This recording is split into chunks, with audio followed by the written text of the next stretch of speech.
Good afternoon everyone. चलो जी, last part देखते हैं इस चैप्टर का, बस आखिरी कुछ क्षण म्यूचुअल फंड्स के साथ। तो हम लोगों ने कल क्या पढ़ लिया था? कल आप लोगों ने सारी स्कीम्स पढ़ी थी, है ना? मेजर क्लासिफिकेशंस जो भी आप स्कीम्स का पढ़ रहे हो, उसका प्राइम क्लासिफिकेशन एक होता है ग्रोथ। ग्रोथ मतलब किस में इन्वेस्ट करेगा? इक्विटी में। उसके बाद दूसरा होता है हाइब्रिड और बैलेंस्ड, किस में इन्वेस्ट करेगा? Equity as well as debt. Income किस में इन्वेस्ट करेगा? डेट। इनकम वाला किस में इन्वेस्ट करता है? मोर ऑफ डेट, है ना? फिक्स्ड इनकम में ज्यादा इन्वेस्ट करता है। अच्छा, उसके बाद फिर सेक्टोरल के बारे में पढ़ा था हम लोगों ने। सेक्टोरल मतलब क्या होता है? जो एक स्पेसिफिक सेक्टर की कंपनीज में इन्वेस्ट करता है। फिर टैक्स सेविंग्स के बारे में पढ़ा था, मतलब वो ELSS होती है जिससे आपको टैक्स में बेनिफिट मिल जाता है। और लास्ट उसके बाद खैर स्कीम्स बहुत सारी पढ़ी थी आप लोगों ने, लेकिन जो मेजर क्लासिफिकेशन थे वो मैं आपको बता रहा हूँ। एक स्पेशल स्कीम पढ़ा था जो किसी एक पर्टिकुलर इंडेक्स में इन्वेस्ट करता है। इंडेक्स कौन बनाता है? स्टॉक एक्सचेंजेस बनाते हैं, उसमें इन्वेस्ट करता है ना? वो सब पढ़ा था। और उसके बाद बस वो पार्टिसिपेंट्स पढ़े थे आपने सारे। डिपॉजिटरी का क्या काम है, कस्टडियन का क्या काम है, फंड क्या है, ट्रस्टी कौन है, उसके बाद AMC स्पॉन्सर, वो याद आ रहा है ना? सारे पार्टिसिपेंट्स पढ़े थे। चलो आगे देखते हैं। उसके बाद बहुत बेसिक सा पार्ट था वो। नेक्स्ट हेड, इस पे क्वेश्चंस आए हैं एक दो बार। Risk involve in mutual funds. अगर आप म्यूचुअल फंड में पैसा लगाते हैं तो what risks are you prone to, is all about this. अच्छा, जैसे आप देखना हमेशा वो डिस्क्लेमर आता है म्यूचुअल फंड्स का, जब भी आपने सुना होगा वो लिखा हुआ आता है नीचे कि mutual fund investments are subject to market risk, please read the offer document carefully before investing. उसका मतलब क्या है? मतलब क्या है उसका?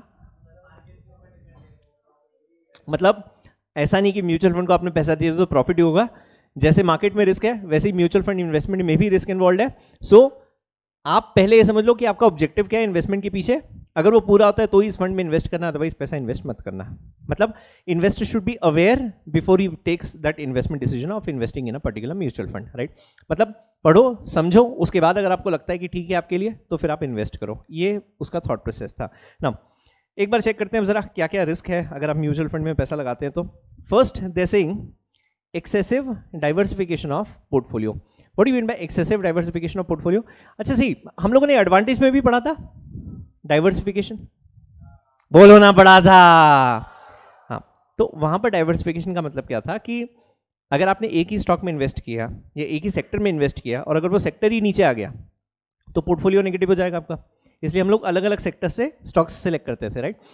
अब इनका क्या कहना है कि एक्सेसिव डाइवर्सिफिकेशन, अब जैसे 16 कोर सेक्टर्स हम लोग मानते हैं, आपने पूरा 16 सेक्टर्स की कंपनीज खरीद ली और हर सेक्टर की आपने 5-6 कंपनीज खरीदी है, 70-80 कंपनीज आप लोगों ने खरीद ली। अब 80 कंपनीज को ट्रैक करना आसान है? मतलब 80 कंपनीज की पूरे अप्स एंड डाउन्स, उसके फाइनेंशियल्स, एवरीथिंग आपको सब कुछ पता है।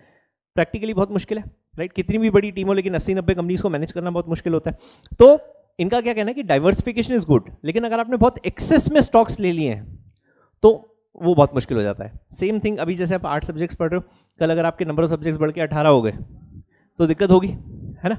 हाँ, वो थॉट भी अपने को डरा देता है, 8 की जगह 18, तो ऑब्वियसली आपका टाइम डिवाइड हो जाएगा, फोकस अटेंशन रहेगा नहीं किसी भी एक सब्जेक्ट के ऊपर, स्पेशलाइजेशन तो सवाल ही नहीं आता है। तो यहाँ पर भी सेम है कि अगर आपने बहुत ज़्यादा, diversification is good but excess of anything is always bad. तो अगर आपने बहुत ज़्यादा भी डाइवर्सिफाई कर दिया पोर्टफोलियो तो वो हमेशा एक रिस्क फैक्टर रहता है आपका। फर्स्ट। सेकंड देखिए, to much concentration on blue chips. Blue chips सुना है हम लोगों ने? इसके पहले वर्ड सुना है? वर्ड सुना है कुछ लोगों ने, कुछ ने सुना ही नहीं है। ब्लू चिप्स क्या होती है? हाँ जी, blue chips, good company, small company, और भी बोल दो, OPC, प्राइवेट पब्लिक भी बोल दो ना, बेशर्मो। और कुछ ब्लू चिप्स? नो, ये okay. Blue chips actually good companies है, ब्लू चिप कंपनीज जैसे जिसकी बहुत प्रूवन हिस्ट्री रही है कि सालों से ईयर ऑन ईयर उसने प्रॉफिट्स दिए हैं, डिविडेंड डिक्लेयर किया है, कोई डिफॉल्ट्स नहीं है, नॉन कंप्लायंसेस नहीं है, वो कंपनीज हम लोग ब्लू चिप्स मानते हैं। मतलब जो very well established set of companies है वो सारी ब्लू चिप्स मानी जाती है। अब जैसे आप SBI की बात करना, आप HDFC की बात करना, ब्लू चिप्स है। रिलायंस इंडस्ट्रीज की बात करना, ब्लू चिप है। गवर्नमेंट PSU तो बड़ी खतरनाक हालत में, नहीं तो उसमें भी 3-4 आपको एग्जांपल्स दे देता मैं। तो जो बहुत ही पावर ग्रिड कॉर्पोरेशन है, it's a blue chip company, मतलब जो बहुत ही प्रूवन जिसकी हिस्ट्री रही है आज तक, वो सारी की सारी ब्लू चिप्स मानी जाती है ना। क्योंकि वो स्टॉक्स बहुत अच्छे होते हैं इसलिए नेचुरली एक्सपेंसिव होते हैं। तो अगर आपने बहुत ज़्यादा भी एक्सपेंसिव स्टॉक्स खरीद लिए, तो आज सुबह खैर हम लोग कंपनी लॉ में भी सेम बात कर रहे थे कि अगर स्टॉक एक्सपेंसिव है तो उसमें वॉल्यूम्स कम हो जाते हैं, बिकॉज स्टॉक महंगा है। तो जब वॉल्यूम्स कम होते हैं ना, तो उसमें प्राइस फ्लक्चुएशंस आपको कम मिलते हैं, राइट। तो एक बैलेंस्ड पोर्टफोलियो आपके पास होना चाहिए। ऐसे हम लोग स्टॉक्स को ना 3 कैटेगरीज में क्लासीफाई करते हैं, large cap, mid cap, small cap. ये वर्ड सुने पहले? Large cap stock, mid cap stock, small cap stock, शायद नहीं सुना होगा, कुछ नहीं सुना होगा प्रॉब्ली। कल पता करके आना क्या होते हैं लार्ज कैप, क्या होते हैं मिड कैप, क्या होते हैं। तो मार्केट कैपिटलाइजेशन के बेसिस पे हम लोग आइडेंटिफाई करते हैं कि कंपनी की ओवरऑल वर्थ कितनी है, तो आप उसके हिसाब से डिसाइड करते हो कौन सा स्टॉक है। लार्ज कैप मतलब large capitalization, mid cap is mid capitalization, small cap is small capitalization, उस तरीके से। तो जो बहुत अच्छी कंपनीज होगी उसका स्टॉक नेचुरली महंगा होगा, और जब महंगा होगा तो कम लोग खरीदते हैं, जब कम लोग खरीदते हैं तो प्राइस फ्लक्चुएशंस कम होते हैं। तो अगर आपने सब वैसे ही स्टॉक्स खरीद लिए जो बहुत ही एक्सपेंसिव और एस्टैब्लिश्ड है, तो ऑब्वियसली आपका एक्सपोजर उन नई कंपनीज में, नए प्लेयर्स में कम होगा, जिसमें एक्चुअली में आपको अच्छे वॉल्यूम्स मिलने के चांसेस होते हैं। तो कुछ स्टॉक्स आपके पास महंगे होने चाहिए, कुछ स्टॉक्स आपके पास वैसे भी होने चाहिए जिसमें एक्चुअली में ग्रोथ के चांसेस हैं, राइट। तो is what you mean by the second point, too much concentration on blue chips. Third, necessity to effect high turnover through liquidation of portfolio. What do you mean by this high turnover? अच्छा, कुछ investors होते हैं ना जो बहुत frequently bye cell करते हैं। तो जब आप कंटिन्यूसली बाय सेल करते हो, you and up paying brokerage.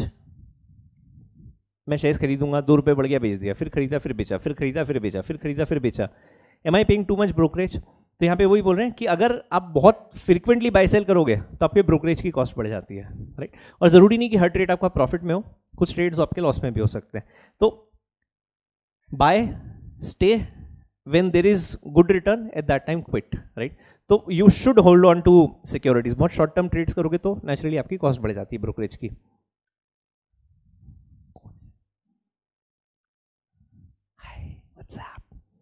All good ma'am? खाना बहुत ज़्यादा हो गया, राइस खाए? कुछ भी नहीं खाया? खाना ही नहीं खाया? खाया ना? हाँ, खाना खाओ मैम। चलो आगे देखते हैं। रेस्ट, सो जाओ, टेंशन मत लो। स्ट्रेस नहीं आ रहा है ना? यस, बस हेयर लॉस होता है, स्ट्रेस नहीं आना चाहिए मैम, बाकी सब ठीक है। आगे देखो next, poor planning of investment with minimum returns. अच्छा सी, अल्टीमेटली कोई भी चीज़ किस पे डिपेंड करती है? आपके स्टॉक सिलेक्शन के ऊपर। तो अगर आपका स्टॉक सिलेक्शन बहुत अच्छा है, बहुत अप्रोप्रिएट है, तो नेचुरली रिटर्न्स अच्छे मिलेंगे। अगर आपने स्टॉक्स ही गलत उठाए हैं तो फिर बहुत आशा मत रखना। एग्जाम्पल्स लेते हैं कुछ। पतंजलि, सबने नाम सुना है? अनलिस्टेड कंपनी है, अनलिस्टेड कंपनी अभी तक लिस्ट नहीं हुई। The planning in IPO, but पता नहीं अब कितना सक्सेसफुल रहेगा, क्वेश्चन है। और दूसरा, अगर आप और कोई सेम केस लेते हो तो ओके, पतंजलि से कनेक्ट करना। ITC सुना है? HUL, कोलगेट, डाबर, ये सब एक ही सेक्टर की कंपनीज है। FMCG is fast moving consumer goods, मतलब जो रिटेल की चीज़ें होती है, रोज़मर्रा की ज़िंदगी में जो आपको चीज़ें लगती है उसको हम लोग FMCG प्रोडक्ट्स बोलते हैं। अब आप आज से 3 साल पहले देखते हैं तो Patanjali was not even into existence, right. मतलब लोग जानते थे, मतलब नॉट इनटू एग्जिस्टेंस ऐसा नहीं कि इनका प्रोडक्ट नहीं था या रामदेव जी नहीं थे, दोनों थे, लेकिन इतनी पॉपुलैरिटी नहीं थी। बट पिछले आप ये 2-3 साल में देखोगे ना, तो इन लोगों ने leaps and bounds east west expand किया बिजनेस, बड़े बड़े स्टोर्स ओपन कर लिए।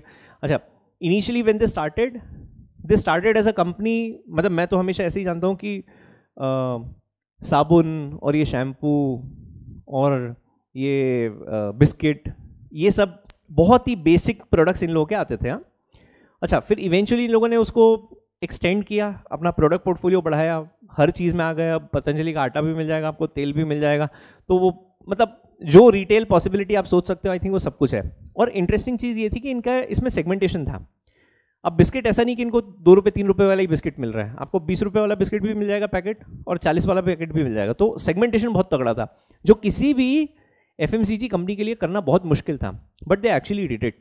और खेल एक ही था, इन लोगों ने रामदेव जी को बहुत अच्छे से कैपिटलाइज किया पहला, और एक चीज़ भयंकर पॉपुलर कर दी इंडिया में, विच इज़ आयुर्वेद, है ना। Now of all the people who actually buy Patanjali products, I am sure यहाँ पर भी कुछ लोग होंगे, how many of us we actually understand how ayurveda helps. जब हम डॉक्टर की बात करते हैं ना कि मेरे को आयुर्वेदिक ट्रीटमेंट लेना है या फिर आई विल गो विथ ये एलोपैथी या फिर मैं ड्रग्स लूँगा, तो अपना इमीडिएट आंसर आयुर्वेद नहीं, क्योंकि बहुत स्लो असर करता है। अच्छा, लेकिन जब शैम्पू खरीदना है ना तो हम लोग आयुर्वेद की बात करते हैं। तो बात किस चीज़ की थी, इन्होंने जो अपने आप को मार्केट किया ना, वो योग और रामदेव जी के थ्रू, उसके थ्रू कनेक्ट किया, तो जो बिल्कुल इनहेरेंट रूट्स थे भारत के, वो महिलाओं के थ्रू ये घर घर में पहुंच गए, और पॉपुलैरिटी इतनी ज़्यादा हो गई कि बिजनेस जबरदस्त तरीके से एक्सपैंड किया। इनफैक्ट लास्ट ईयर आप न्यूज़पेपर के आर्टिकल्स पढ़ते हैं ना, which were on Patanjali, they said the only competition to HUL now is not ITC और Dabur Colgate for that matter, it is Patanjali. And in like a span of 2.5 years, they did turnover 5,000 crores. 5,000 crore का top line करना किसी भी FMCG company के लिए आज possible नहीं है। So even if Walmart comes tomorrow, Walmart will have huge set, बहुत बड़ा सेट होगा अगर वो इस तरीके के बिजनेस की बात करते हैं। Walmart is into retail, they don't manufacture. Patanjali अपने प्रोडक्ट्स मैन्युफैक्चर करती है, उसको सेल भी करती है, और डिस्ट्रीब्यूशन सेल पूरा ही मतलब एंड टू एंड चैनल है। जबकि वॉलमार्ट सिर्फ रिटेलिंग का काम करता है कि मैंने खरीदा और मैं अलग अलग ब्रांड के प्रोडक्ट्स बेचता हूँ, बिकॉज मेरा स्टोर साइज बहुत बड़ा है। तो वॉलमार्ट के लिए भी 5,000 करोड़ करना बहुत बड़ी बात है। इन लोगों ने मैन्युफैक्चर करके 5,000 करोड़ के गुड्स बेच दिए। अब इम्पैक्ट समझना कि जैसे ही ये लोग आए तो सबसे पहला, अच्छा फिर इन्होंने प्रोकास्ट भी कैसे किया, बहुत smartly. Hindustan Unilever is not Indian company, Unilever PLC is American. लेकिन इंडिया में जब ये लोग सेल करते हैं तो इट इज़ हिंदुस्तान लीवर, जब पाकिस्तान जाते हैं तो इट इज़ पाकिस्तान लीवर। तो जिस देश में जाते हैं उस देश के नाम से लोग प्रोडक्ट्स बेचते हैं। और रेलेवेंस ये है, आप और मैं जानते हैं कि it is not an Indian company, उसके प्रॉफिट्स जो हैं वो everything flies outside India. But एक आम आदमी जहाँ वर्ड हिंदुस्तान सोचता है ना, उसको ऐसा लगता है कि मेरे देश की कंपनी है, राइट। तो जो भी बेनिफिट मिल रहा है अल्टीमेटली मैं किसी डोमेस्टिक कंपनी को दे रहा हूँ, होता नहीं है ऐसा। तो इन्होंने क्या किया, किस तरीके से पोच किया, जैसे एक तो हमारा प्रोडक्ट आयुर्वेद है, नेचुरल है, और दूसरा वो विदेशी मूवमेंट कि भाई फॉरेन प्रोडक्ट्स को आप अवॉइड करो और डोमेस्टिक कंपनीज को प्रमोट करो। अब जब ऐसी कोई बात करता है ना, तो अपने अंदर की जो राष्ट्रीयता है ना वो जाग जाती है कि हम लोग फॉरेन ब्रांड्स को क्यों प्रमोट करें, right. And people immediately switched from using those English products to Indian products, और इन लोगों ने बहुत अच्छा एक मार्केट स्फीयर बना लिया अपना। अच्छा, HUL को भी समझ में आया। नाउ सी, आज जब आप इस तरीके के ग्लोबल प्लेयर से compete कर रहे हो, for them 2,000 crore 3,000 crore turnover, obviously किसी के लिए भी बहुत बड़े नंबर्स होते हैं, मैं ऐसा नहीं बोल रहा हूँ कि नंबर्स बहुत छोटे, लेकिन for them to rework their marketing strategies is very easy. तो इन्होंने क्या किया, इमीडिएटली गो ग्रीन, सारी की सारी अपनी प्रोडक्ट लाइन चेंज कर ली, एंड इन लाइक 1.5 years इन लोगों ने पूरा एक नया सेट बना लिया which was all into Ayurveda. वो अक्षय कुमार को ब्रांड एम्बेसडर बनाया था, आपने देखा, वो उल्टा पुल्टा होकर ऐड कर रहा था कुछ। तो या क्या नाम था उसका, लीवर, हाँ जो भी बोल रहे हैं सही बोल रहे हैं, मेरे को कुछ समझ आया, ऐसे कुछ तो अलग उससे नाम से इन लोगों ने सेगमेंट स्टार्ट कर दिया। कैच क्या था, स्विच कर लिया बहुत जल्दी, राइट। तो अब यहाँ पे आप वापस से समझना कि आज से 2 साल पहले अगर किसी ने उस पॉइंट पर एंट्री की होगी इन HUL, जहाँ पे it was actually facing a lot of competition from domestic players, right, it may not have been a very good stock to buy. लेकिन जब उन्होंने अपना नैक एस्टैब्लिश कर दिया and they clearly came on as winners and they said, अगर वो आयुर्वेद कर सकते हैं तो हम भी कर सकते हैं, अगर उनके पास रिसर्च का पैसा है तो हमारे पास भी रिसर्च का पैसा है। So if they give us a good combat, will give them a good fight, and they actually prospered well. और उसका इम्पैक्ट क्या था, जो आपका HUL का स्टॉक 600-700 के बीच में खेलता था, अभी 1900-2000 रुपये का हो गया। तो अब डिपेंड करता है कि कौन से सेक्टर, मतलब कौन से टाइम पर आप उस स्टॉक में एंटर करते हो। तो यहाँ पे ये लोग जो बोल रहे हैं ना, पुअर प्लानिंग ऑफ इन्वेस्टमेंट्स, मतलब आपका स्टॉक सिलेक्शन बहुत इंपॉर्टेंट है। ITC, यार पिछले 3 साल छोड़ देना ITC के, they were really bad. What ITC is into, ITC क्या करती है, हाँ उनके 3-4 अलग अलग बिजनेसेस हैं। Main is tobacco, of course 80% revenues flow from tobacco. Second which is paper, Classmate है ना इनका, क्लासमेट है। फिर they are into hotels, hospitality में चेन ऑफ आईटीसी देखा होगा ना, शेरिटन वेरिटन के भी इनके लोग के टाइप्स है। And lastly they are into FMCG, ये खाने पीने की चीज़ें बनाते हैं बहुत सारी। अब यार आप मतलब ना, मैं आई थिंक 2 साल हो गए मैंने शायद आईटीसी बेचा है। उसके पहले ITC I was holding on to this stock for like 5-6 years, 5-6 साल से था कंसिस्टेंटली, मैंने कभी नहीं बेचा। Good company, YC Deveshwar was the chairman, everything sorted. और दूसरा कंपटीशन नहीं था, क्योंकि सिगरेट में थे ये लोग, और मतलब 2 ही कंपनीज है दुनिया में सबसे बड़ी, पहली which is bat, British American tobacco company, and second is ITC. इनसे बड़ा आज तक कोई सिगरेट बनाने वाला प्लेयर ही नहीं रहा। अच्छा, प्रोडक्ट भी ऐसा है, जो पीता है उससे पूछना कि कितना जल्दी स्विच कर सकता है। अब गवर्नमेंट ने दुनिया भर की ड्यूटी बढ़ा दी, टैक्स बढ़ा दिए, ये टैक्स वो टैक्स, फलाना ढिमका, सब कर लिया। तो जो सिगरेट आपकी 6 रुपये 7 रुपये की आती थी, वो 18-18, 20-20, 25-25 रुपये की हो गई। अब मेरे को नहीं पता एग्जैक्ट प्राइस क्या है, आई डोंट स्मोक। तो बात क्या है कि प्राइस इस तरीके से शिफ्ट हुआ, ऐसा नहीं कि उसकी डिमांड कम हो गई, और जितने से डिमांड कम हुई आई थिंक लोगों ने प्राइस के टर्म्स में इतनी रिकवरी कर ली, परपेचुअल डिमांड। हाँ, बट एक चीज़ बिल्कुल क्लियर है, they were very clear about this idea कि आज नहीं तो कल, जैसे लिकर की हालत हुई है, गवर्नमेंट कल नहीं तो परसों कोई ना कोई रेगुलेशन लेकर आएगी and they will stop tobacco trading all in all. मतलब आज नहीं तो कल बैन आएगा। प्रिपेयर्डनेस, कंपनी को जिस पॉइंट पे समझ में आया कि Indian government is behind their business model now, उन्होंने इमीडिएटली अपना बिजनेस मॉडल शिफ्ट करना स्टार्ट कर दिया, and they started investing those monies जो इनके पास टबैको से आता था, वो रेवेन्यू इन लोगों ने दूसरे बिजनेसेस में स्टार्ट करना स्टार्ट कर दिया कि जब तक गवर्नमेंट इसको बंद करेगी, मैं मेरे बाकी के 3-4 वर्टिकल्स को इतना स्ट्रॉन्ग कर लेता हूँ कि मेरी रेवेन्यूज कॉम्पनसेट हो जाती है। अच्छा, अनफॉर्चुनेटली क्या हुआ, इंडिया में हॉस्पिटैलिटी खत्म हो गया, पूरा होटल का जोन ही खत्म हो गया। यार एक बार पेरेंट्स से पूछना आपने, you know, if you come from a average middle class family, 2 चीज़ें इंडिया में लग्जरी मानी जाती थी। पहला, ट्रैवलिंग इन अ फ्लाइट, मैं आज से 20 साल पहले की बात बोल रहा हूँ। मतलब पेरेंट्स का ये सपना होता था कि मैं एक बार प्लेन में बैठूंगा, यू नो, ये माइंडसेट था पहले एक टाइम पे। और दूसरा, to stay in a 5 star hotel, ये लग्जरी माना जाता था। मैं ऐसा नहीं बोल रहा हूँ कि अनअफोर्डेबल था, बट लग्जरी माना जाता था कि स्टे इन अ 5 स्टार। आप जब बोलते हो ना कि आई स्टे इन ताज, तो it would take a lot of guts कि भाई ताज में रहता है कि भाई 10-10, 15-15 हज़ार रुपये खर्च कर रहा है। अब जब से ये ऑनलाइन बिजनेस आया और कंपटीशन बहुत बढ़ गया इस इंडस्ट्री में, इन लोगों ने 5 स्टार के कचरे कर दिए। मतलब आप राजस्थान के टॉप मोस्ट रिसॉर्ट्स की मैं बात कर रहा हूँ, आप कर्नाटक चले जाना, आप कुर्ग की बात करना, यार काउंटी, ये आपकी ऑरेंज काउंटी, आप देखते हो ना, इनका ना पैकेज चलता था पहले 2-2 लाख रुपए, 2.5 लाख रुपए, 3-3 दिन का, 60,000 रुपये, 70,000 रुपये दिन का। It has come to an average of 70,000-80,000 now for 2 days 3 days, right. Price dramatically slashed. और वही अगर आप थोड़ा नॉर्थ साइड चले जाओगे, राजस्थान में देखना, जो प्राइमेस्ट पैलेसेज है, मैं इसमें एक बार स्टे किया, खैर वो उससे ज़्यादा पर अफोर्ड भी नहीं कर सकते थे।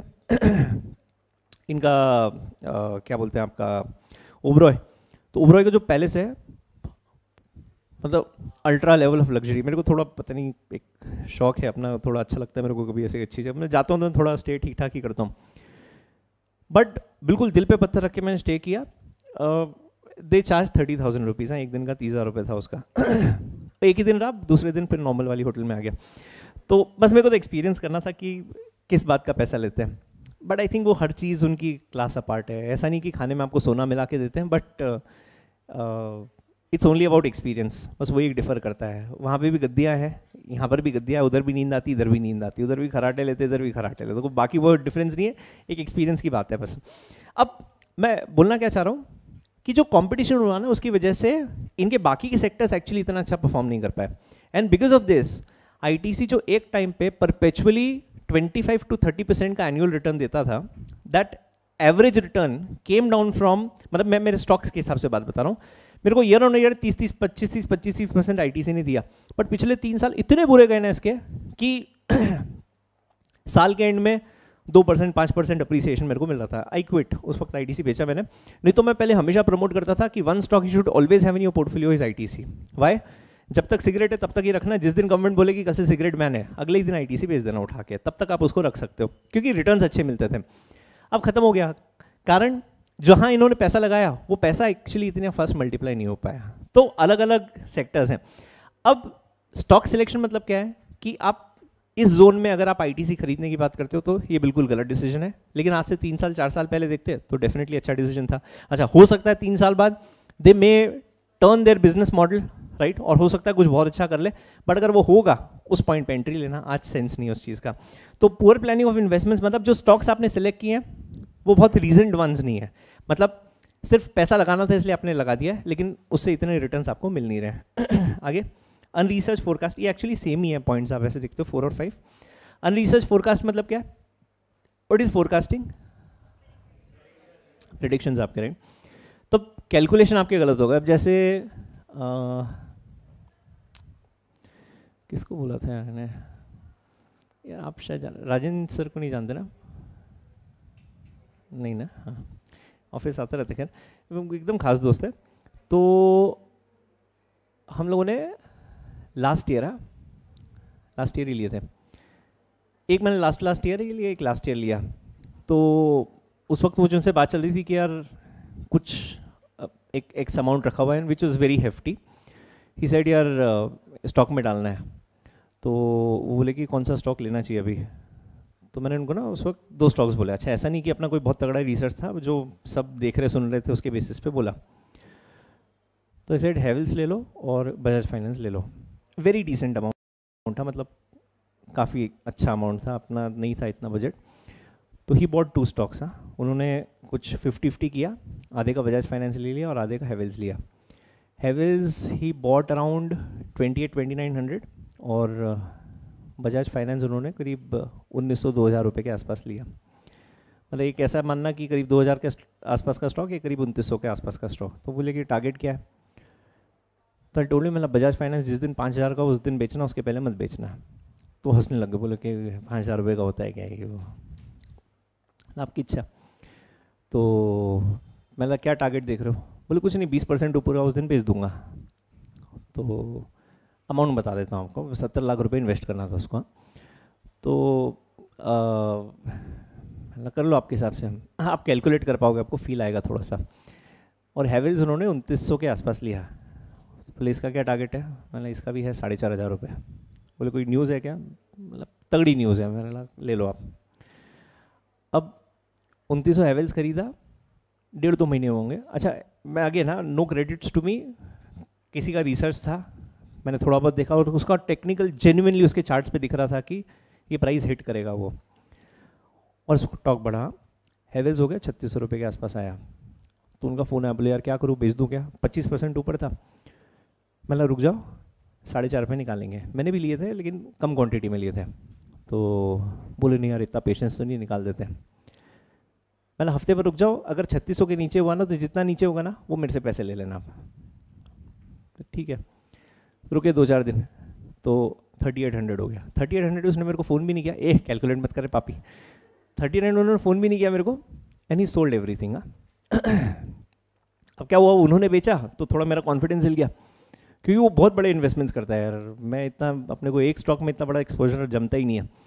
तो मैं इट डिड नॉट सेल। हफ्ता 10 दिन हुआ होगा, 4200 रुपये हो गया। मैं ऑनेस्टली बोलूँ 4500 का पेशेंस मेरे अंदर भी नहीं था, मैं 4200 पे बेच दिया। 2900 का खरीदा हुआ था, 4200 पे निकाला, उन्होंने 3800 पे निकाला। बजाज फाइनेंस 1800-1900 पे उन्होंने भी खरीदा, मैंने तो खैर बहुत पहले से खरीदा हुआ था, उस प्राइस पे भी खरीदा और 3-4 अलग अलग प्राइजेस पे खरीदा। 1900 की बाइंग थी और मेरे पास तो रखे हुए, खैर मैंने सेल नहीं किया, अभी भी नहीं किया। एंड उनका 27-2800 के आसपास आया, ये सोल्ड बजाज फाइनेंस। और मैं आपको 1-1.5 महीने का बता रहा हूँ, बहुत लंबा नहीं बता रहा हूँ, 1.5 महीना 2 महीना मैक्स ही सोल्ड। बजाज फाइनेंस सेल कर दिया 2800-2900। अब यार बहुत ज़बरदस्त कमा लिया। हाँ, मतलब ये लॉटरी वाली बात होती है कि एक आध आपका कोई ऐसा स्टॉक लग जाए साल में, आप मोटा मोटी ये मानना कि 25 एक पेटी अंदर कर लिया होगा इस पूरे गेम में। अब हाँ, करना क्या मेरे को नहीं पता कितना, लेकिन मोटा मोटी आप ऐसे देखो तो अपेरेंटली इतना समझ में आता है। अच्छा खासा 30-35% तो अपेरेंटली आपको उंगलियों पे गिन लो, आप सामने दिख रहा है, कमा लिया। अब हुआ क्या, हैवेल्स वेंट टिल 4800 और बजाज फाइनेंस अभी आप रेट देखते हो 47-4800 रुपीज़ का बजाज फाइनेंस आज की डेट में। अब अगर नहीं बेचा होता तो ये थोड़ा और रिटर्न उसमें ऐड हो जाता, बट ऐसा नहीं कि लॉस में बेचा, उस वक्त भी प्रॉफिट ही था। अब बात किस चीज़ की है, ये 2 स्टॉक्स अपेरेंटली चार्ट्स पर दिख रहे थे कि ऊपर जाएंगे, and they went up.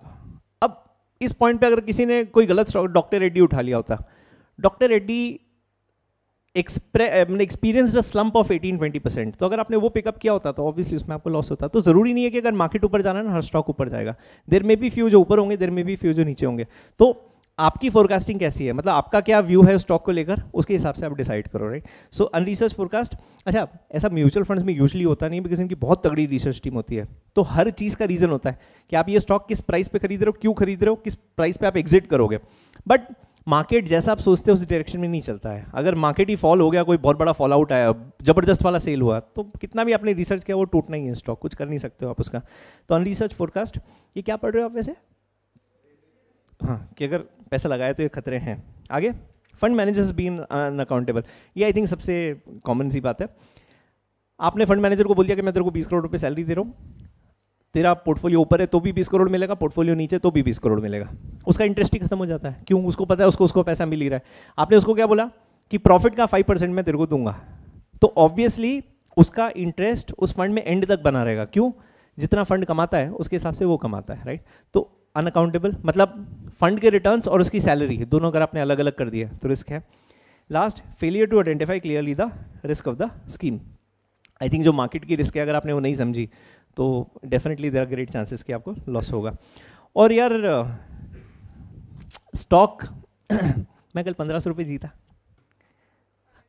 Harish से, 1500 रुपये, वो भी ले लो, कैसे लोगे तुम? तो कल अपना तो दिल्ली इलेक्शन पे था, छोटी सी बेट थी, तो हरीश बहुत अलग कॉन्फिडेंस, बोला बीजेपी, बोले सरकार बीजेपी बनाएगी। मैंने लगा 5 लाख रुपए लगा ले, मतलब किसी कीमत पे बीजेपी सरकार ना बना। बोला हालत देखना दिल्ली की, 1 साइडेड यार। वो तो जब पिछला इलेक्शन हुआ था तभी लोगों ने बोल दिया था कि अगला इलेक्शन भी यही आ रहा है, तो वो तो चांस ही नहीं था। खैर फिर दूसरा वो बोला कि यार एक बड़ी बेट लगाते हैं। आप दिल देखना इंसान का, तो 500 रुपये की बेट किस पे लगाएगी, बीजेपी सरकार बनाएगी कि आप सरकार बनाएगी? तो 500 तो मेरे को पता ही था यार। बोले यार एक बड़ी बेट लगाना है ना, किस पे, कितनी सीटें आएगी?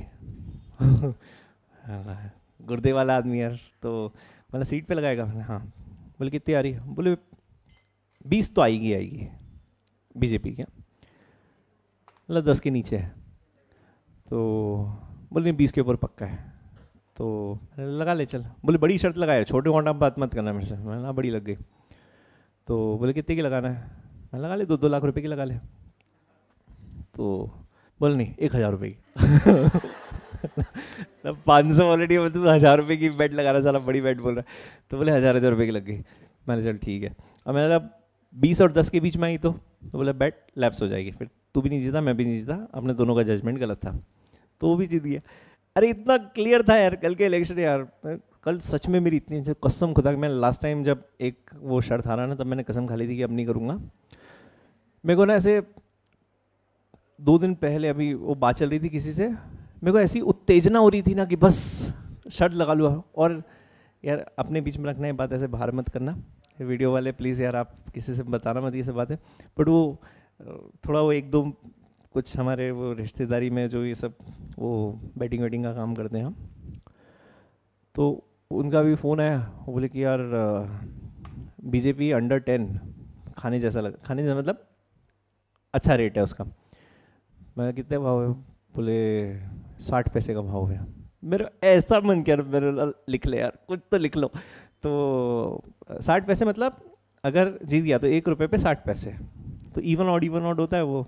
तो आई डोंट नो आप कभी सुना है नहीं सुना। तो बोले कि यार, मतलब कितने का मार्जिन है अंकल? बोले कि यार है 3-4 पेटी का लिखना हो तो लिख लो। तो ऐसे मैंने बोला कि मतलब अंकल 3 पेटी लिख लो, 10 के अंदर बीजेपी। फिर 5 सेकंड भी नहीं हुए होंगे, फिर मेरे मन से आवाज़ आई, मैंने यार रहने देते ज़्यादा हो जाएगा, तो मैं फ़ोन रख दिया। हाँ, फिर थोड़ी देर हुई, मतलब वापस से बात हुई अंकल से। तो मैं अंकल एक काम करो 4 पेटी लिख लो। तो मन यार, और ऐसे मेरे को पैसे का क्रेज़ नहीं है, वो जो एक रश होता है ना। अब जैसे बहुत सारे स्टूडेंट्स ना, they are not excited for results. Mummy कसम मैं बोल रहा हूँ, मैं एग्ज़ाम उस एक्साइटमेंट में देता था कि रिजल्ट आएगा।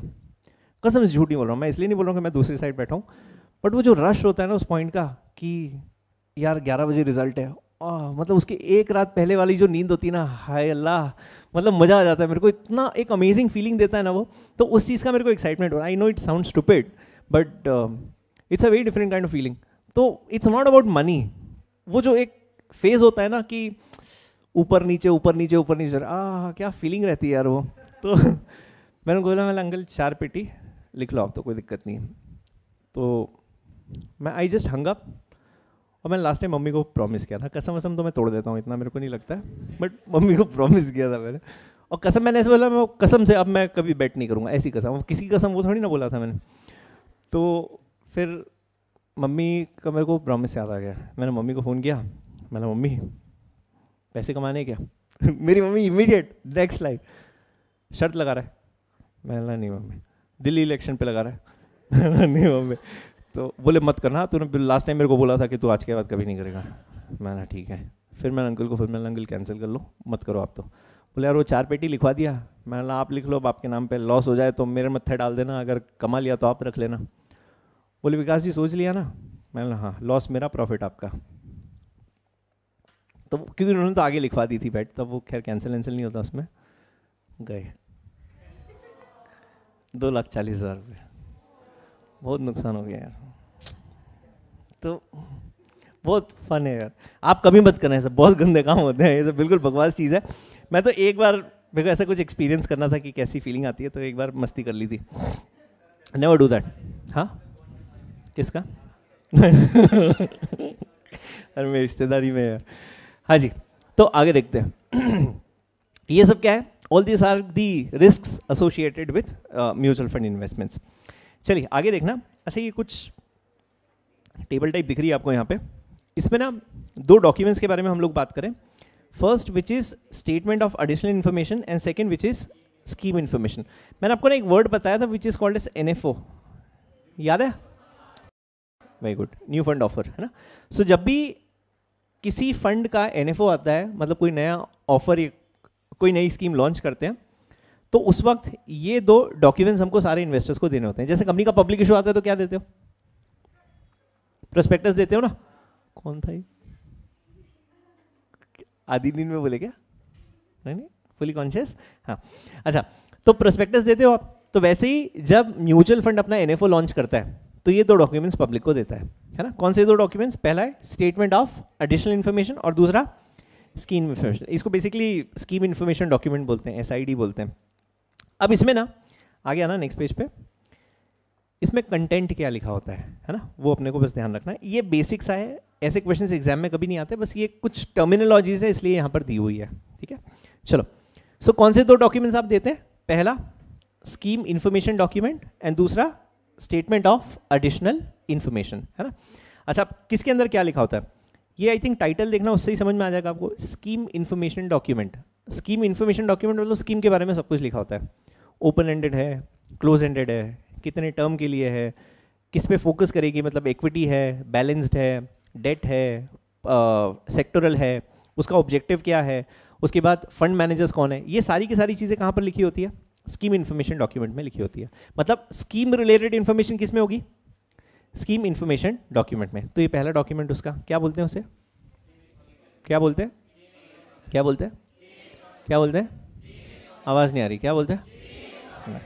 इनको सुनाई देना चाहिए वीडियो में। हाँ, सो पहला कौन सा डॉक्यूमेंट? नाइस। इसमें क्या लिखा होता है? All the information related to the scheme, पहला। अच्छा, दूसरा स्टेटमेंट ऑफ एडिशनल इन्फॉर्मेशन। इसके अंदर क्या लिखी होती है? सारी स्टैट्यूटरी इन्फॉर्मेशन। कौन सी इन्फॉर्मेशन रहती है? स्टैट्यूटरी। स्टैट्यूटरी इन्फॉर्मेशन मतलब क्या है? कि जो बाय लॉ मैंडेटरी है, आपको देना ही देना है ना। एक बार चेक करते हैं जरा क्या क्या है। सारे इंटरमीडियरीज कौन कौन है, देखो जरा। ये सब वर्ड सुने हैं क्या अपन लोगों ने? Sponsor, mutual fund, trustee, custodian, RTA, STA, सुने हुए सारे। अच्छा, उसके बाद कंडेंस्ड फाइनेंशियल इन्फॉर्मेशन। कंडेंस्ड मतलब कंसोल, सारे के सारे फंड यूनिट्स की condensed information on how to apply, कैसे आप यूनिट सब्सक्राइब कर सकते हो, rights of unit holders, details of the fund manager. Fund manager मतलब कौन? जो इन्वेस्टमेंट डिसीजन लेता है, इज बेसिकली और फंड मैनेजर। और बाकी टैक्स लीगल आपकी जनरल इन्फॉर्मेशन, ये सब कहाँ लिखी होती है? Statement of additional information. So दो डॉक्यूमेंट्स कौन से दो जाते हैं? पहला स्कीम इन्फॉर्मेशन डॉक्यूमेंट, दूसरा statement of additional information. Scheme इसमें इन्फॉर्मेशन डॉक्यूमेंट में क्या जाता है? अबाउट दैट पर्टिकुलर स्कीम, और इसमें SAI statement of additional information में सारी स्टैट्यूटरी इन्फॉर्मेशन लिखी होती है। क्लियर है सबको? नाइस। अभी हम टेस्ट म्यूचुअल फंड्स का दे रहे हैं ये संडे, या overview of capital markets, very nice. तो नेक्स्ट वीक में म्यूचुअल फंड्स है ना? अजी Sunday old test on Sunday. अच्छा, अपन लेक्चर के एंड में डिसाइड करते हैं कब रखना है ना? अभी पढ़ लेते हैं। आगे देखो एनएवी, ये हम लोग स्टार्ट में ही डिस्कस कर चुके हैं। NAV is what? कैसे आइडेंटिफाई करते हो? हाँ याद है, assets minus liabilities plus receivables less payables less expenses divided by number of outstanding units. अच्छा, now why do you call it outstanding?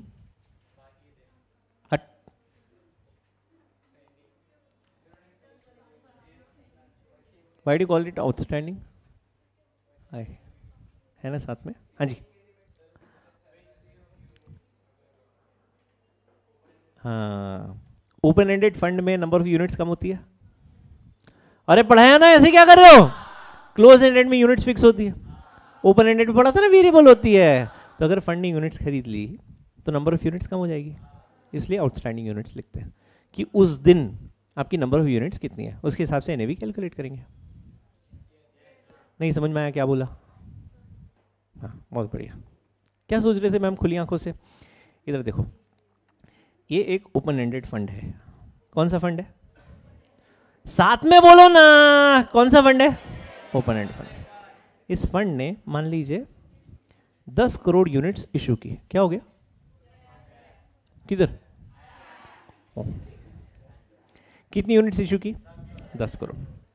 अब ओपन एंडेड फंड था तो कुछ इन्वेस्टर्स ने अपनी यूनिट्स बेच दी, है ना? कितनी यूनिट्स बेची? 2 करोड़ यूनिट्स बेच दी। तो नंबर ऑफ यूनिट्स कितनी बच गई? ठीक है। अच्छा, अब जब 10 करोड़ यूनिट्स थी तब लेट्स से एग्जाम्पल के लिए आएगा, हाँ आएगा। अच्छा, जब 10 करोड़ यूनिट्स थी ना, there is some problem with the cord, I will get a new cord today, है ना? Just excuse me for a day. हाँ, तो मैं क्या बोल रहा था आपको कि जब फंड की यूनिट्स 10 करोड़ थी ना, तब आपकी जो नेट एसेट्स थी, नेट एसेट्स मतलब assets minus liabilities minus expenses plus receivables, याद आ रहा है ना? उसकी वैल्यू मान लो 300 करोड़ थी। कितनी थी? और यूनिट्स कितनी थी? 10। तो अगर मैं आपसे पूछता कि पुरानी एनएवी कितनी मेरी, तो 30 रुपये, बराबर है? अच्छा, आपने 2 करोड़ यूनिट्स खरीद ली। उसके बाद लेट्स से एग्जाम्पल के लिए मानते हैं कि आपकी जो एनएवी बच गई है, राइट, वो लेट्स से कम होके, या नेट एसेट जो बच गई वो बच गई 270 करोड़, है ना? अब कितनी यूनिट्स हैं अपने पास? 8। ये थोड़ा ऑड हो गया नंबर ना, रुको इसको ओपन कर देते हैं। 240 अच्छा लग रहा है। ओह शिट, कुछ अच्छा नंबर बताओ ना। अरे 260 ले लो ना, ये भी डिवाइड होगा कंप्लीट ना। 260 करोड़ है, नहीं होगा? अरे यार डिवाइड कर लो ना, इतना क्या है यार। हाँ ना यार, साला ऐसे कर रहे हो ना बिल्कुल कि राउंड ऑफ ही लाना है अपने को। तो आपकी कितनी बच गई वैल्यू? 260 करोड़ बच गई। ये समझ में आया ना क्या किया? 260 करोड़ उस दिन उसकी एसेट्स की वैल्यू है ना? अच्छा, और नंबर ऑफ यूनिट्स कितनी है? 8। कितना आ रहा है भैया? 8 या 24, कितना? 32.5। तो इसकी एनएवी कितने की हो गई? 32.5 रुपए की। समझ में आ रहा है? अच्छा, तो ये पुरानी एनएवी किसके हिसाब से कैलकुलेट की थी आपने? उस वक्त के नंबर ऑफ यूनिट्स के हिसाब से। अब आपकी नंबर ऑफ यूनिट्स कम हो गई, कितनी हो गई? 8 करोड़। तो 8 करोड़ के हिसाब से कैलकुलेशन किया आपने। समझ में आया? मैम अभी समझ में आ रहा है ना क्या चल रहा था? हाँ, और कोई क्वेश्चन हो तो बताओ जल्दी से। सो आउटस्टैंडिंग यूनिट्स क्या होता है, समझ में आ रहा है क्या? हाँ, उस दिन कितनी यूनिट्स है वो आउटस्टैंडिंग यूनिट्स, दिमाग लगाना उससे ज़्यादा। अच्छा, क्लोज एंडेड की चेंज हो सकती है क्या यूनिट्स? क्या ऐसी बातें कर रहे हो? क्यों नहीं हो सकती? ओह फिक्स्ड। अच्छा, अगर फंड ने फर्दर यूनिट्स ऑफर की तो नंबर ऑफ यूनिट्स बढ़ जाएगी। अगर फंड ने बोनस दिया तो नंबर ऑफ यूनिट्स बढ़ जाएगी, तो वो भी चेंज हो सकती है। उस दिन जितनी यूनिट्स है is what you mean bye outstanding units. समझ में आ रहा है? अच्छा, हाँ सेम रूल्स, सिक्योरिटी है ना, जो रूल्स शेयर्स के वही रूल्स यूनिट्स के, सेम। क्लियर है सबको? चलो आगे देखो, फैट का ना। सबसे ज्यादा इन्वेस्ट करने वाला देश कौन सा?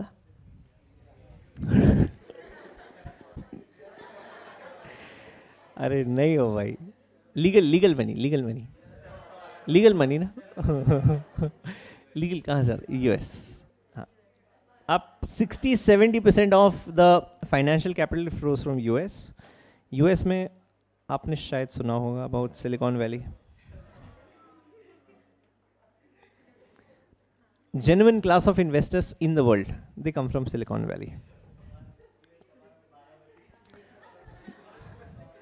अच्छा अब सुनो जरा, इनका क्या कहना है कि यूएस से कुछ पैसा इंडिया में आया, इंडिया में म्यूचुअल फंड्स के पास आया, तो ये अपने लिए फॉरेन इन्वेस्टमेंट हो गया।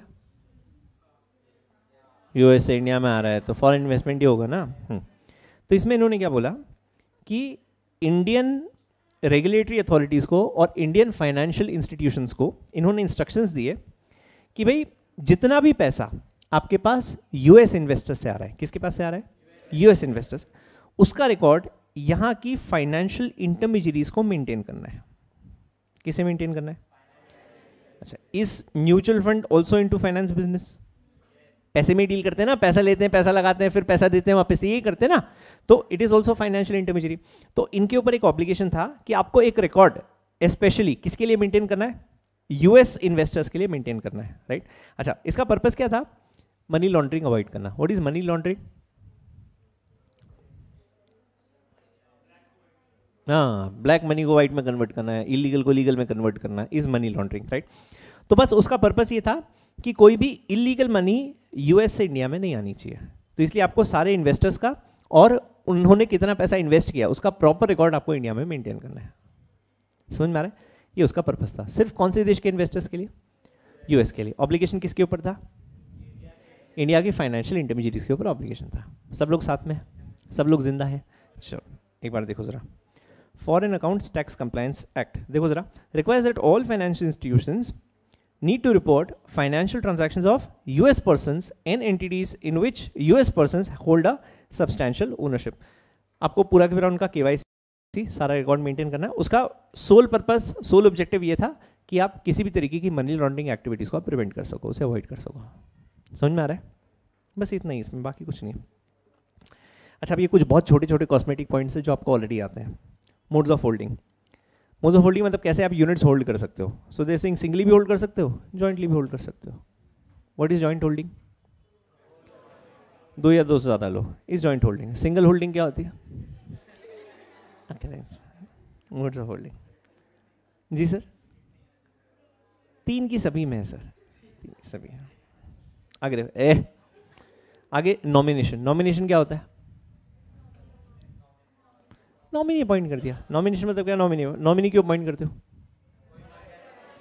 हाँ, ऐसा नहीं कि उसको फीलिंग आ रही कि मर रहा है वो, उसके मरने के बाद उसकी प्रॉपर्टी के इंटरेस्ट किसके पास जाएंगे? सिक्योरिटीज भी आपकी प्रॉपर्टी होती है, तो आपके जाने के बाद वो किसके पास जाएंगे? इस नॉमिनी। यहाँ पर कितने नॉमिनीज हो सकते हैं आपके? 3। बगा पुड़े यार। अब ये इस पे प्रैक्टिकल क्वेश्चंस आते हैं। आपने सिक्योरिटीज में फर्स्ट पेज पे कुछ लिखा कि नहीं लिखा? लिखो लिखो। कंपनी लॉ में लिखा है? नहीं, सिक्योरिटीज में भी लिखो। 2 अलग अलग सब्जेक्ट्स है ना, दोनों के 100 मार्क्स है, इसमें भी लिखो।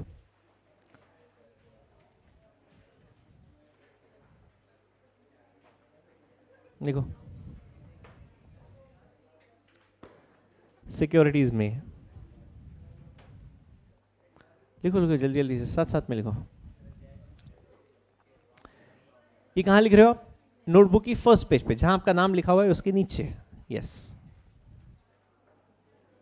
लेफ्ट साइड में 2 मॉडल्स का फोटो होगा, बस उसके राइट साइड में लिखना है अपने को। यस, लिखो सिक्योरिटीज में थ्योरी के साथ प्रैक्टिकल क्वेश्चंस भी आते हैं।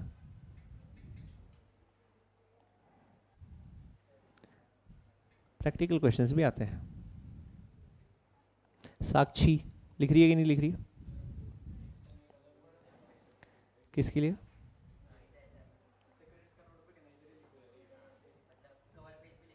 क्या लिखूं?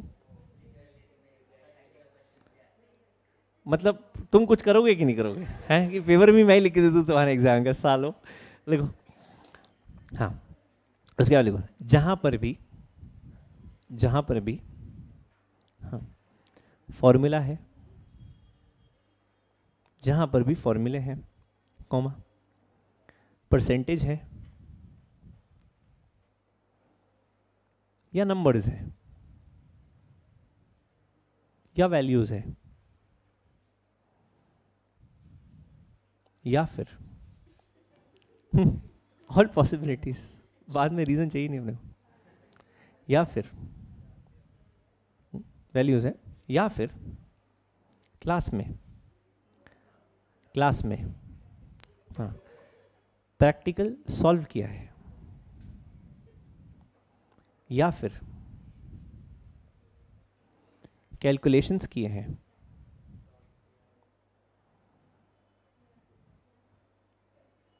या फिर कैलकुलेशंस किए, उस पर प्रैक्टिकल क्वेश्चन आ सकता है।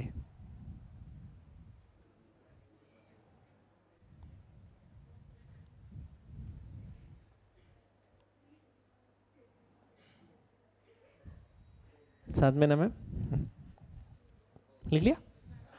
चलो आ जाओ वापिस से। हाँ भैया, अरे होमवर्क रुक जाओ 2 मिनट।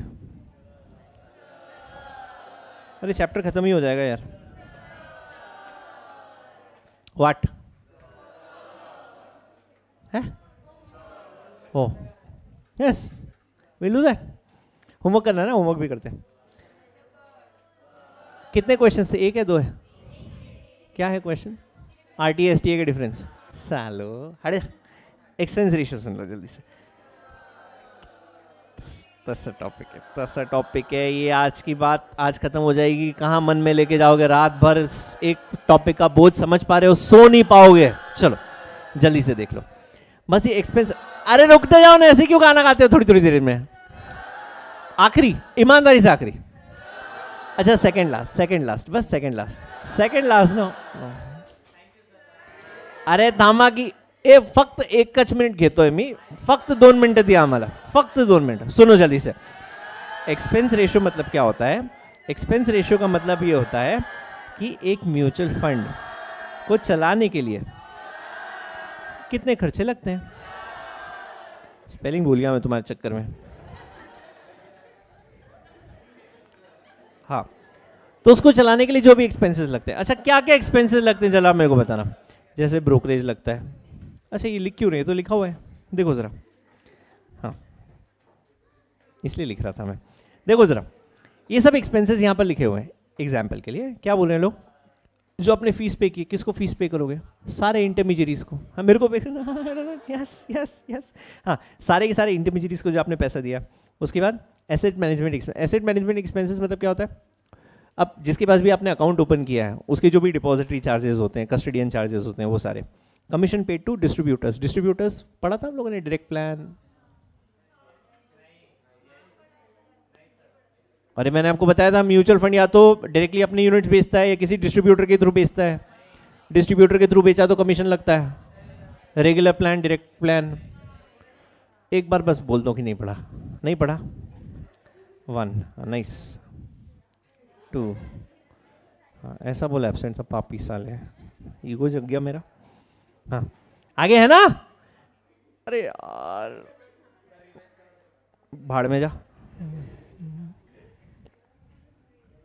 ये बघा, रेगुलर प्लान, डायरेक्ट प्लान।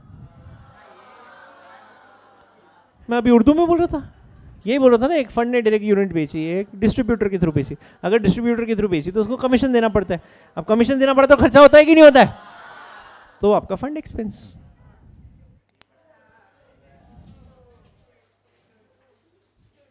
मेरे ख्याल से ना जो यहां दिखता है ना वो आपकी बुक्स में भी है। तो चक करने की जरूरत नहीं अपने को, उधर देखो, आगे देखो नेक्स्ट। बाकी दे सेइंग सेलिंग एक्सपेंसेस, उसको मार्केटिंग का, ब्रोशर का, प्रिंटिंग का, डिस्ट्रीब्यूशन का, वो सारे के सारे खर्चे। आगे देखो expenses on investor communication. Investor communication मतलब क्या होता है? रिपोर्ट वगैरह भेजते हो आप इन्वेस्टर्स को। अकाउंट स्टेटमेंट्स, उनके फाइनेंशियल्स एंड ऑफ इट आप बनाते हो। डिविडेंड, रिडेम्पशन चेक्स, मतलब वही प्रिंटिंग एक्सपेंसेस आपके सारे के सारे। Listing, depository fees and last आपके टैक्सेस सारे। तो ये all of that taken together, इसको हम लोग बोलते हैं आपका एक्सपेंस। किसके एक्सपेंस है? फंड के, फंड चलाने के जो एक्सपेंसेस होते हैं वो। अब यहाँ पे एक्चुअली आपको पढ़ना क्या है, एक्सपेंस नहीं पढ़ना है अपने को। मेन क्या ध्यान रखना है कि सेबी ने आपको क्या किया, एक्सपेंस रेशियो के ऊपर एक कैप बता दी कि आपका एक्सपेंस रेशियो इससे ज़्यादा नहीं होना चाहिए। तो अपने को बस वो एक्सपेंस रेशियो देखना है कि कितने तक आपका एक्सपेंस रेशियो हो सकता है on the value of net assets. Gross की बात नहीं कर रहा हूँ, किसकी बात कर रहा हूँ? नेट एसेट, मतलब नेट एसेट्स का कितना परसेंटेज आपके एक्सपेंस के फॉर्म में हो सकता है। ओके, चलो वो देखते हैं अपन लोग। ये आखिरी टॉपिक है आपका, जल्दी से देख लो। तो अगर इक्विटी स्कीम है, कौन सी स्कीम है? तो उसमें कितना बताया? For first 100 crore. अच्छा, क्या है 100 करोड़? नेट एसेट्स है। उसका कितना परसेंट अलाउ किया इन लोगों ने? 2.5%। उसके बाद जो नेक्स्ट 300 करोड़ है, इसके ऊपर कितना परसेंट बताया? 0.25 कम, which is 2.25%। Oh shit, crore लिख दिया मैंने। नेक्स्ट 300 करोड़ पे कितना है? 2.25। उसके बाद जो नेक्स्ट 300 है उसके ऊपर कितना है? 2%। और उसके बाद जितना भी है बैलेंस उसके ऊपर 1.75%। ये किसके ऊपर है? इक्विटी।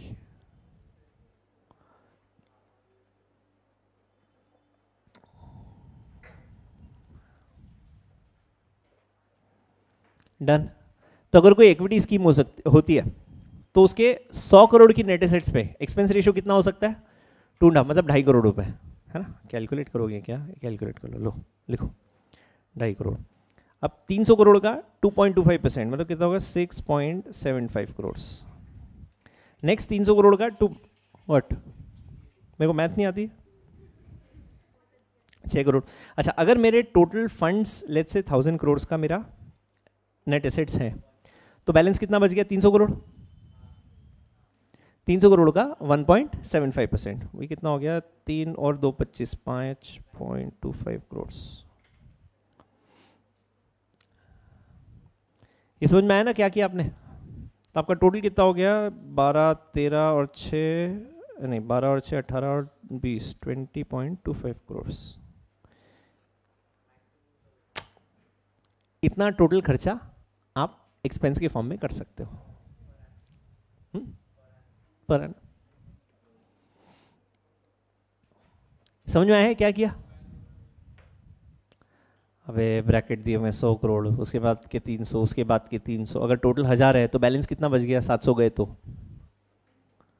अरे 1000 में से 100 और 300 और 300 तो 700 गए ना, तो कितना बैलेंस बचा? तो बोलो ना मुंह से, और कहां से बोलते हो तुम लोग? बोलो ना, 300। तो फर्स्ट 100 पे कितना परसेंट है? 2.5। नेक्स्ट 300 पे कितना है? नेक्स्ट 300 पे कितना है? 2। और बचे हुए पे कितना है? 1। ये किसके लिए था? इक्विटी के लिए। किसके लिए था? इक्विटी। और अगर डेट है, तो 0.25 कम, मतलब जहां 2.5 था वहां पे 2.25, जहां पर 2.25 था वहां पर 2, जहां पर 2 था वहां पे हो गया 1.75, और जहां 1.75 था वहां पर हो गया 1.5। ये किस पे? डेट पे।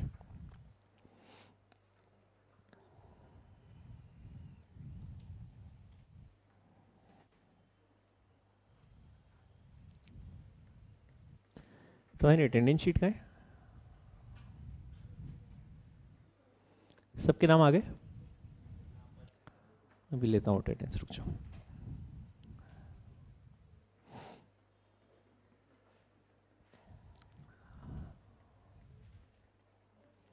Done?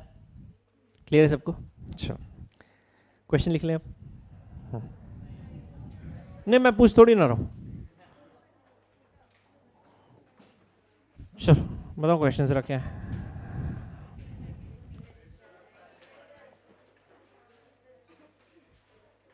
O registrar and share transfer, differentiate between registrar and share transfer agent. बहुत ही सिंपल क्वेश्चन था, सबको आ गया होगा ये तो। हाँ 3 ही पॉइंट्स है। क्या 3 पॉइंट्स? एक प्राइमरी मार्केट है, एक सेकेंडरी मार्केट है, क्या? एक प्री लिस्टिंग, एक पोस्ट लिस्टिंग। Very good. और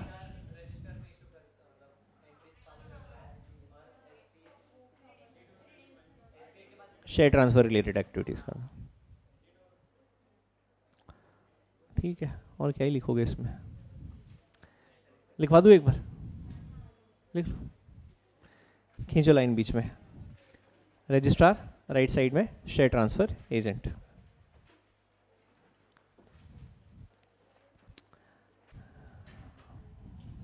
आपने सेक्शन बनाया ना नोटबुक में, क्लास वर्क अलग, होमवर्क अलग, पनिशमेंट अलग। और पनिशमेंट अभी तक आपने स्टार्ट नहीं किया ना, आई थिंक।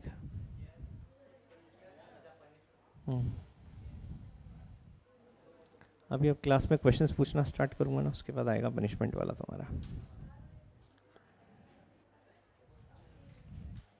10 times 20 times. देखो रजिस्ट्रार की तरफ लिखना, it is a primary market intermediary.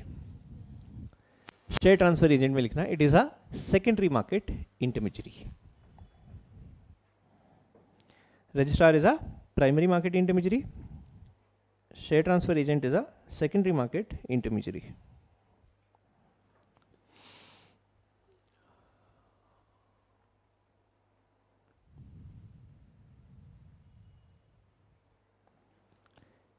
It enters, registrar में लिख रहे हो आप, it enters the names of investors for the first time,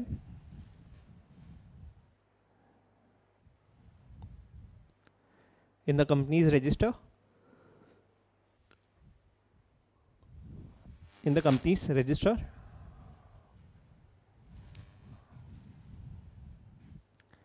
secondary market में लिख, सॉरी STA में लिखना, after first time entry, after first time entry,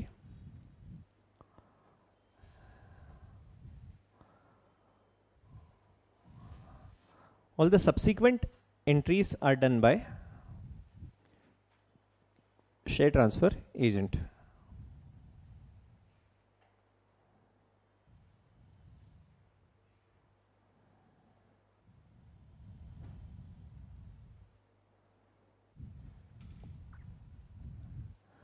ठीक है, काफ़ी है। लिख लो, एक और लिख लो। Job of registrar is 1 time, job of registrar is 1 time, job of share transfer agent is perpetual.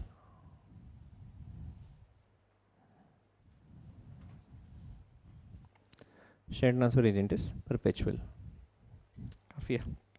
Question लिख लो।